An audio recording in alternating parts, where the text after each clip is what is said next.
গঠন করতে হবে। এই দাবিতে আগামী 1 মার্চ কলেজ স্কয়ারে অবস্থানে দলে দলে যোগ দিন।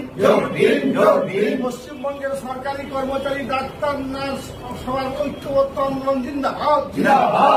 পশ্চিমবঙ্গের সরকারি কর্মচারী, ডাক্তার, নার্স, শিক্ষক সবার ঐক্যবদ্ধ আন্দোলন জিন্দাবাদ। 4% ভিক্ষার দান্না বকেয়া 35% দিয়ে দিতে হবে।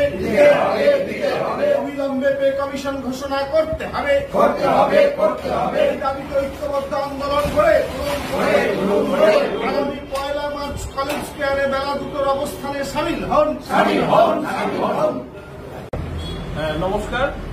আজ আমরা প্রায় 20টি সংগঠনের পক্ষ থেকে আমরা আজকে এখানে একটি সভায় মিলিত হয়েছি এবং আমাদের যে প্রস্তাবিত জোটবদ্ধ আন্দোলনের যে বিষয়, সেই বিষয় নিয়ে আমরা কিন্তু সিদ্ধান্ত নিয়েছি। এই সিদ্ধান্তের আগামী দিনের কর্মসূচি সম্বন্ধে নীলকান্ত বাবু বলছেন। রাজ্য সরকারি কর্মচারী, শিক্ষক, ডাক্তার, নার্স এবং সমস্ত স্তরের কর্মচারীদেরকে নিয়ে আমরা আজকে জোটবদ্ধ একটি আলোচনা করলাম। এই আলোচনার পরিপ্রেক্ষিতে আমরা এই সিদ্ধান্ত নিয়েছি যে রাজ্য বাজেট যেটি প্রকাশিত হয়েছে, এই বাজেটে ছিটে ফোঁটা 4% ডিএ ঘোষণা হয়েছে। নতুন পে কমিশন ঘোষণার কোনো লক্ষণ দেখা যায়নি, বরং বলা যেতে পারে পে কমিশন নিয়ে তারা নানান টালবাহানা করতে চাইছেন।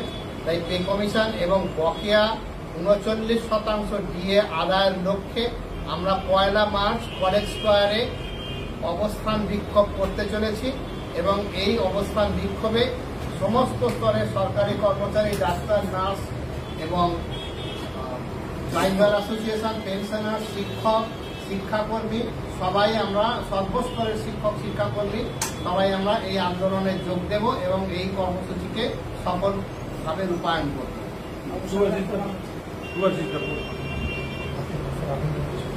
নমস্কার।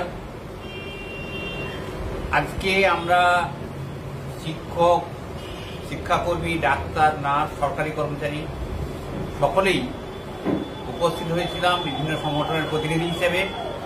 আমরা সিদ্ধান্ত নিয়েছি যে রাজ্য বাজেটে যেভাবে ডিএ সম্পর্কে একেবারে কর্মচারীদের যে দাবি তাকে নস্যাৎ করে দেওয়া হয়েছে কর্মচারী আন্দোলনের দুর্বলতার সুযোগে, আমরা 20টি সংগঠন মিলে আগামী 1 মার্চ কলেজ স্কয়ারে দুপুর 2টো থেকে অবস্থান বিক্ষোভের কর্মসূচি গ্রহণ করেছি।